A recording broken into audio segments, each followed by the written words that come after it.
আমরা যদি মনে করি যে আমাদের জন্মটা এখনকার, না বাবা ভুল। হ্যাঁ, আমরা আমরা যদি বলি যে আমরা এই এত আমার হয়তো 70 বছর বয়স, কেউ 15 বছর বয়স, তাহলে এই 20 বছরে আমরা কি করে গোপী সেজে এলাম? ও বাবা, আপনার মৃত্যু হয়নি। আপনার ভেতরে যে আত্মা, এই আত্মার কখনো মৃত্যু নেই বাবা, শুধুমাত্র দেহটার বিনাশ ঘটেছে, কিন্তু আত্মা কিন্তু একই রকম থেকে গেছে। যেদিন এই বিশ্ব ব্রহ্মাণ্ড সৃষ্টি হয়েছে, সেই দিন কিন্তু আমাদের এই আত্মার সৃষ্টি হয়েছে। এই আত্মা যেদিন দেখেছে যে এই দেহটাতে হরিনাম হচ্ছে না, কীর্তন হচ্ছে না, আত্মা তখনই ওই দেহ খোলসটাকে ছেড়ে আর একটা নতুন দেহের রূপ ধারণ করেছে বাবা। তাই আপনার দেহের বিনাশ হবে, কিন্তু আত্মার কোনো বিনাশ নেই।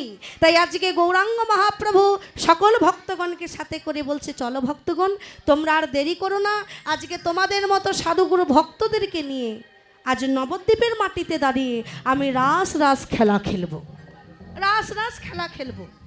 দেখুন এটা আবার কেমন খেলা? এটা খেলা তো আগে কোনোদিন নাম শুনেছিস? রাস খেলা নাম শুনেছিস রে? শুনিস নে? ভক্তরা বলছে, ও প্রভু, রাস খেলা আমার মানে কি? বলে, ওই বৃন্দাবনে যেমন আমি রাসলীলা করেছিলাম, ওই রাস খেলাটা আজকে নবদ্বীপে করব। তখন নবদ্বীপের ভক্তরা বলছে, প্রভু, তা আপনি যখন বৃন্দাবনে রাসলীলা করেছিলেন, সেদিন আপনার হাতে ছিল বাঁশি, তাই তো বাঁশি বাজিয়ে রাসলীলা হয়েছিল। কিন্তু কই, কলিকালে তো আপনার হাতে কোনো বাঁশি নাই। হ্যাঁ, আপনার হাতে তো কোনো বাঁশি নাই, আর বাঁশি ছাড়া কি কখনো রাসলীলা হয়?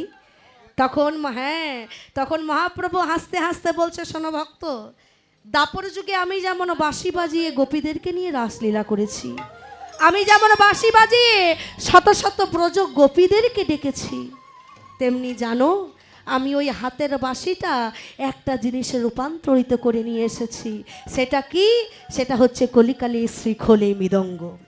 বলছে, বাঁশি বাজিয়ে আমি গোপীদেরকে ডেকেছিলাম, আর কলিকালে শ্রীখোল বাজিয়ে আমি জড়ো করব, আমি ডাকবো শত শত গৌর ভক্তদেরকে। নিতাই গৌর হরে।